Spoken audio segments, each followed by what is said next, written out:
Chers amis de la Web TV du très honorable Guillaume Soro, bonjour. La présente chronique porte sur l'apaisement des tensions en vue sur la péninsule coréenne. Il y a 2 semaines, les 2 présidents des 2 Corées se sont rencontrés pour sceller une espèce de paix permanente où la Corée du Nord, puissance nucléaire attestée, affirme qu'elle ne fera pas la guerre avec la Corée du Sud, avec ses frères du Sud. Le président Moon, qui a participé dans une autre vie à des négociations de paix entre les 2 pays, vient de gagner, de remporter, lui qui est porteur de l'étendard des pacifistes et puis de l'unité sur la péninsule, vient de remporter une victoire inespérée, tant les tensions étaient au summum il y a seulement quelques temps. Et ensuite, la visite entrevue, les Jeux Olympiques ont contribué grandement à mettre le décor, à apaiser et psychologiquement, à lever certains obstacles psychologiques. La rencontre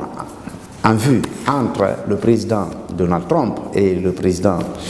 Kim Jong-un pourrait absolument avoir reçu aujourd'hui même un coup d'accélérateur avec la libération des otages américains qui étaient détenus en Corée du Nord. Monsieur le secrétaire d'État Pompeo vient d'obtenir leur libération. Toute chose qui montre très bien que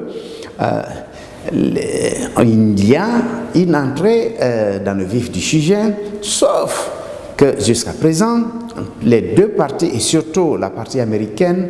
n'a pas posé de préconditions, parce que les préconditions pour entrer dans une négociation qui a une allure presque historique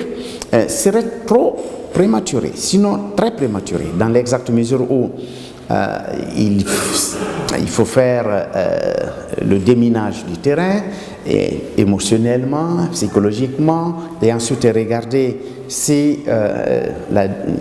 l'offre est sincère de part et d'autre, parce que les Américains peuvent très bien garantir la stabilité, ne pas changer le régime du président Kim Jong-un, c'est sa demande la plus forte.